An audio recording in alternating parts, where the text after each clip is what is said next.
तो फिल्म की शुरुआत 3 दोस्तों से होती है। ये लोग केबल कार के जरिए पहाड़ की ऊंचाई तक जा रहे थे ताकि आइस स्केटिंग का मजा ले सके, लेकिन रास्ते में ही इनकी केबल कार रुक जाती है। ये तीनों तो पैनिक होते ही हैं। इसी केबल कार की दूसरी कार में बैठे हुए लोग और भी ज्यादा पैनिक हो गए थे। जॉन अपने दोस्तों को डराने के लिए खुद हिलने लग जाता है और एमा ज्यादा घबरा जाती है। डैनी एमा के साथ बातें करते हुए उसे रिलैक्स करता है और कुछ ही देर में ये केबल कार दोबारा चल पड़ती है। फाइनली ये लोग पहाड़ की चोटी पर पहुंच जाते हैं और फिर खेलना शुरू कर देते हैं। बहुत सारा खेलने के बाद फाइनली ये पहाड़ से नीचे आ गए थे। नीचे आकर ये लोग खाना शाना खाते हैं और जॉन को लगता है कि अभी भी इन्होंने फुल एंजॉय नहीं किया, इसीलिए वो सबको मना लेता है कि ये लोग रात में भी दोबारा एक मर्तबा पहाड़ी के ऊपर जाएंगे केबल कार के जरिए और खुद से स्केट करते हुए नीचे आएंगे।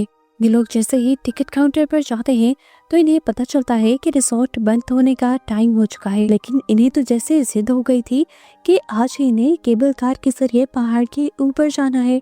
ये लोग उस गार्ड की मिन्नती करना शुरू कर देते हैं और आखिर एमा की बातों के अंदर वो आ भी जाता है और उनसे कहता है कि मैं कुछ देर के लिए ये केबल कार खोल देता हूँ, लेकिन इस शर्त पर कि जल्दी आप लोग पहाड़ी से नीचे आ जाएंगे। ये लोग भी उसकी बात का वादा कर लेते हैं और खुशी खुशी तीनों केबल कार में बैठ जाते हैं। फाइनली ये लोग तो केबल कार में बैठकर निकल गए थे और यहीं से शुरू हो जाता है इनका बुरा वक्त। पीछे से वो गार्ड जिसने इन तीनों को भेजा था उसे उसके बॉस बुला लेते हैं और वो दूसरे बंदे को कहकर जाता है कि मैंने केबल कार से 3 लोगों को पहाड़ी पर भेजा है, जब तक वो वापस ना आए तो केबल कार बंद ना करना। कुछ ही देर गुजरती है और 3 लड़के सच में पहाड़ी से नीचे उतरते हुए भी उसे नजर आ जाते हैं और ये देखकर वो केबल कार की बिजली ऑफ कर देता है और सब कुछ बंद कर यहाँ से जाने की तैयारी करने लग जाता है। और हम देखते हैं कि वो 3 लोग जो आए थे वो असल में डैनी और डैनी के दोस्त नहीं थे।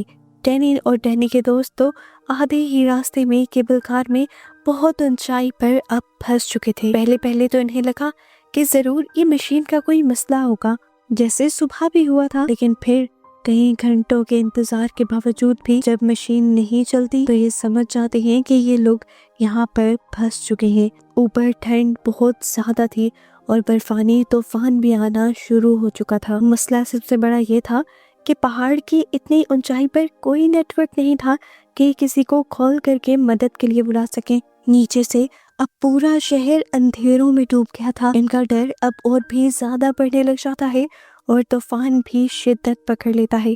अब तो जॉन को भी डर लगने लगा था। जो पहले इनको सहारा दे रहा था वो खुद भी रोने लगा। ये लोग जोर जोर से चिल्लाते हुए मदद बुलाने लग जाते हैं पर कोई भी इनकी बात नहीं सुन पाता। आखिर ये लोग हार मान लेते हैं और इस चीज को एक्सेप्ट कर लेते हैं कि जल्द ही ये लोग मर जाएंगे। लेकिन तभी नीचे से इन्हें एक स्नो ट्रैक्टर आता दिखाई देता है। ये लोग खुश हो जाते हैं और अपनी चीजें फेंकते हुए उसे अट्रैक्ट करने की कोशिश करते हैं, लेकिन वो ड्राइवर उन्हें नोटिस ही नहीं कर पाता। वो यहाँ अपने साथी को लेने आया था जो पहले ही जा चुका था।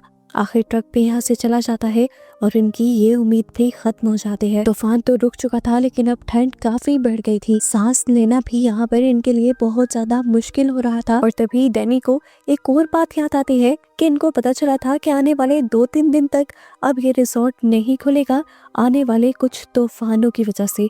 यानी अगली सुबह भी रेस्क्यू होने के सारे चांसेस खत्म। ये सारी बातें सुनकर एमा रोने लग जाती है और डैनी उसे सहारा देता है ये कहते हुए कि मैं अपने दोस्तों को यानी तुम दोनों को बचाने का कोई ना कोई रास्ता निकाल ही लूंगा। इसी सब के दौरान एमा का एक ग्लव्स भी बर्फ के अंदर गिर जाता है। अब यहाँ पर सरवाइव करना और भी ज्यादा मुश्किल हो सकता था। एमा की ये हालत देखते हुए डैनी को जोश चढ़ गया अपने दोस्तों को बचाने का और उसने एक बहुत ही भयानक फैसला लिया। उसने फैसला लिया कि वो ऊपर से सीधा नीचे जंप करेगा और फिर मदद बुला कर लाएगा। सब उसे रोकते भी रहे लेकिन डैनी ने किसी की ना सुनी और जंप कर दी और नीचे गिरते ही उसकी दोनों टांगे टूट गईं। उसे इतना शदीद दर्द हुआ कि वो हिल भी नहीं पाया। अब इनके लिए और भी ज्यादा मुश्किल आ गई थी। डैनी बहुत ज्यादा दर्द में था और ये लोग उसके लिए कुछ कर भी नहीं सकते थे। जॉन देखता है कि 2 केबल कार्स के पीछे एक टॉवर है जिसके ऊपर सीढ़ियां लगी हुई हैं, उससे नीचे जाया जा सकता है, लेकिन वहां तक का सफर तय करना भी बहुत ज्यादा मुश्किल। पर एमा जॉन को हिम्मत देती है और वो कार्ट के पिछले हिस्से पर चढ़ जाता है और जैसे ही वो एक आध कदम आगे बढ़ता है लटकते हुए ही, तो उसके ग्लव्स कट जाते हैं, उससे भयानक दर्द होने लगता है और वो डर कर वापिस कार्ट के अंदर आ जाता है। नीचे का मंजर और भी ज्यादा खराब हो चुका था, यहाँ पर तूफान भी आने लगा था, डैनी बेहोश हो गया था दर्द से और यहाँ जंगली जानवर भी मंडलाने लगे थे और ये सब उनके डर को बढ़ाने के लिए काफी था। अपने पास जानवरों को देखकर डैनी को होश भी आ गया और उसने डरते हुए अपने मुंह पर कैप ढक ली, क्योंकि वो इन जानवरों से बचकर भाग भी नहीं सकता था। आखिर जानवर उससे काट खाने लगे और ये दोनों ऊपर से चुपचाप ये मंजर देखते रहे। अब इन्हें दुख और गिल्ट होने लगा था। इसी गिल्ट में ये एक दूसरे पर इल्जाम लगाने लगते हैं कि तुम्हारी गलती है और तुम्हारी गलती है। जॉन एमा से कहता है कि तुम्हें डैनी को रोकना चाहिए था, ये सब जो हो रहा है इसमें तुम्हारी गलती है, लेकिन एमा कहती है मेरी नहीं, तुम्हारी गलती है, तुम्हारा ही प्लान था कि हम रात के इस पहर यहाँ वापस आए थे। इनकी बातों के दौरान तूफान दोबारा शुरू हो जाता है। बर्फ इतनी पड़ती है कि डैनी की डेड बॉडी बर्फ में ढकी जाती है। ऐसे ही बहस करते करते कब इन्हें नींद आ गई, इन्हें पता ही नहीं चला। सुबह भी हो गई और एमा ने जब आंख खोली तो एक बहुत ही भयानक चीज उसे ये पता चली कि उसका हाथ ड्रिलिंग से चिपक गया था और अब वो जितनी भी कोशिश कर रही थी उसका हाथ नहीं उतर रहा था। वो जानती थी कि अगर उसे थोड़ा सा भी जोर लगाया तो उसका हाथ जख्मी हो सकता है। वो बहुत ही आहिस्ता आहिस्ता अपना हाथ उतारने की कोशिश करती है और स्किन की पहली लेयर उसकी सारी छिलकर उसी ड्रिलिंग पर रह जाती है और एमा का हाथ बुरी तरह जख्मी हो जाता है। उसकी हल्की हल्की चीखों को सुनते हुए जॉन की आंख खुल जाती है और वो जब उसका हाथ दिखता है तो उसे भी बहुत ज्यादा दुख होता है। पूरी रात की ठंड के बाद अब जो धूप निकली थी, इनसे उनकी सर्दी तो थोड़ी कम हुई थी, लेकिन अब ये धूप भी इन्हें दर्द दे रही थी। ठंड की वजह से जो इनकी स्किन पर जख्म आ गए थे, धूप उन्हें जला रही थी। इस टाइम पर जॉन कहता है मुझे उम्मीद है कि जरूर रिजॉर्ट के लोग हमें ढूंढते हुए यहाँ पर आ जाएंगे और हमें रेस्क्यू कर लिया जाएगा, लेकिन फिर घंटों गुजर जाते हैं और कोई नहीं आता। ये लोग एक लंबे टाइम से वॉशरूम भी नहीं गए थे। मजबूरन इनके कपड़े गीले हो जाते हैं और ये दोनों कुछ नहीं कर पाते। कपड़े गीले होने की वजह से ठंड और ज्यादा लगने लगी थी। जॉन ने फैसला किया कि अब कोई रास्ता नहीं है अपने आप को बचाने के लिए, अब वो हर हाल में टॉवर तक रेंगते हुए पहुंचेगा ही। सारी हिम्मत जमा करके वो दोबारा से खड़ा हो जाता है और कार्ट की पिछली तरफ से ऊपर केबल पकड़ लेता है। थोड़ा ही दूर जाता है तो अब ग्लव्स फटने के साथ साथ उसका हाथ भी जख्मी हो जाता है। दर्द बढ़ने लग जाता है। ये रास्ता बिल्कुल भी आसान नहीं था। चलते चलते पीछे से एमा की कार्ट को एक जोरदार झटका लगा। पता चला कि एक स्क्रू ढीला हो गया था और किसी भी वक्त वो वाली कार्ट गिर सकती थी।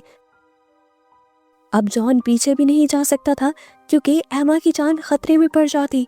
बहुत देर कोशिशों के बाद वो बामुश्किल पहली कार्ट तक पहुंच जाता है, जिसके बाद भी एक कार्ट के बाद वो टॉवर था जिसके जरिए उसे नीचे उतरना था। इस टाइम उसके पूरे के पूरे ग्लव्स खून से भर चुके थे। हम देखते हैं कि नीचे बहुत सारे जंगली जानवर भी आ गए थे। तब जॉन एमा से कहता है कि नीचे चीजें फेंको ताकि जानवर यहाँ से भाग सके और मैं नीचे उतर पाऊँ, लेकिन एमा उतनी ताकत से अपनी चीजें नीचे नहीं फेंक पाती और वो जानवर भी वहाँ से नहीं जा पाते। काफी कोशिशों के बाद और डर सहने के बाद जॉन फाइनली उस टॉवर तक पहुंच गया था। टॉवर से वो नीचे उतरा तो अब उसे लगा कि उसने एक बहुत बड़ा मिशन पूरा कर लिया है और जल्द ही वो अपने साथ साथ एमा की भी जान बचा लेगा। लेकिन ये सब तो उसकी सोच ही रही।